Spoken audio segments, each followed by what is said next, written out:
Aberdeen police station में एक NDPS की एफआईआर दर्ज हुई है, जिसमें 2 अभियुक्तों को अरेस्ट किया गया है। टोटल गांजे की रिकवरी 2.85 किलोग्राम हुई है और 15 ग्राम मेथएम्फेटामीन की बरामदगी करी गई है। इस क्रम में एफआईआर 21 मई 2024 को दर्ज करी गई थी।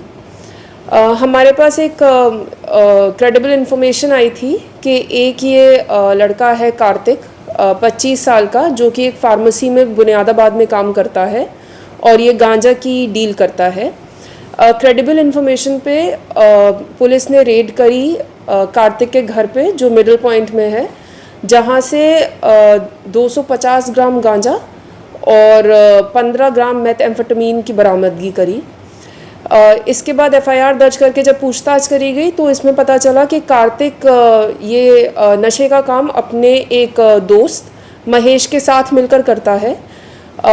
इस इन्फॉर्मेशन पे हमें ये भी पता चला कि जो कार्तिक का मेडिकल स्टोर फार्मेसी में जो लॉकर है, उसमें इन्होंने कुछ और मात्रा में गांजा भी रखा हुआ था।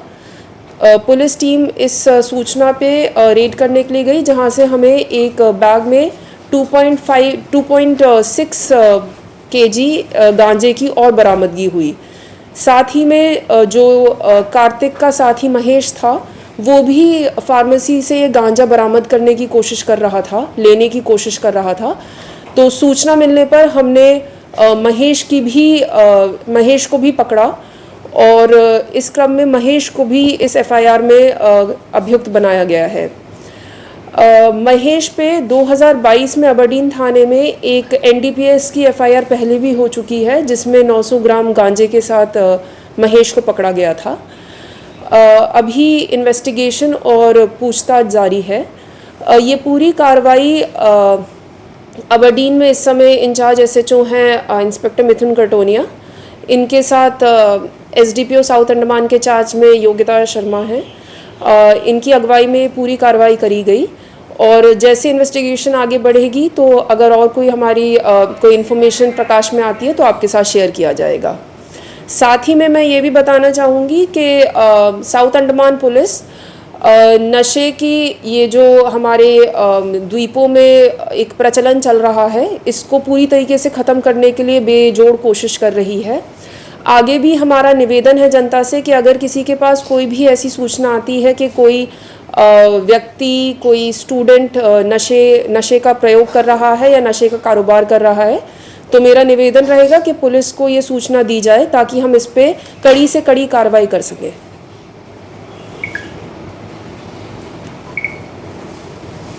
इस पे 2022 में एक एनडीपीएस की एफआईआर अबरडीन थाने में रजिस्टर हो चुकी है। हाँ, वो पेंडिंग ट्रायल है, ट्रायल चल रहा है उस पर। जी जी जी। वो कितना ग्राम गांजा? जी जी बड़ा है जी। मैम पूछताछ में इनका सोर्सेस पता चला? जी, ये मेनलैंड से लाते थे, इतना अभी हमें पता है, बट जैसे इन्वेस्टिगेशन आगे बढ़ेगी तो हम इनके सोर्स तक और पहुंचने की कोशिश कर रहे हैं। अभी अगेन द सेम क्वेश्चन, हम हर प्रेस कॉन्फ्रेंस में यही बात पूछते हैं कि मेनलैंड से लाते हैं तो there's only two ways, either by ship or by the flight. Right. तो क्या चेकिंग में कुछ लूप होल्स है जो इन लोग ऐसे पार कर पाते हैं? देखिए, जो एयरपोर्ट से आती है उसकी चेकिंग सीआईएसएफ के पास है, तो हम सीआईएसएफ के साथ कांस्टेंट कोऑर्डिनेशन में है। एक एनकॉर्ड की मीटिंग भी होती है जिसमें मल्टीपल एजेंसी साथ में बैठ के कोऑर्डिनेशन एफर्ट्स करती हैं, जिसमें कोस्ट गार्ड, सीआईएसएफ, पुलिस,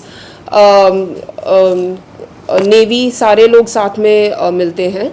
तो कोशिश जारी है। मे भी कुछ लूप होल हैं तो उनको कवर अप करने की पूरी कोशिश करी जा रही है। ऑल्सो टेक्नोलॉजिकली अभी अगर कोई ऑर्गेनिक मटेरियल आ रहा है तो एक्सरे मशीन में डिटेक्ट करना नामुमकिन है।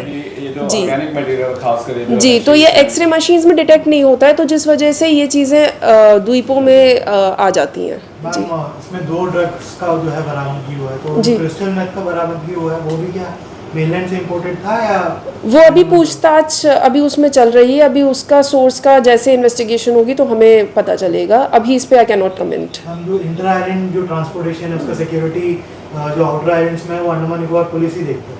तो हडबे एक मतलब बहुत बड़ा सोर्स है क्रिस्टल मेथ का, तो हडबे में क्यों नहीं आप लोग जो है स्निफर डॉग्स वगैरह तैनात करते हैं ताकि जो भी पैसेंजर वहाँ से मतलब आ रहे हैं पोर्ट ब्लेयर की तरफ, उनको कम से कम चेक किया जा सके कि ताकि वो वहीं पे रहे और उनको आप वहाँ से पकड़। अंडमान निकोबार पुलिस ने अभी कुछ नए स्निफर पपीज़ प्रोक्योर करे हैं जिनकी मेनलैंड में भी ट्रेनिंग हो रही है।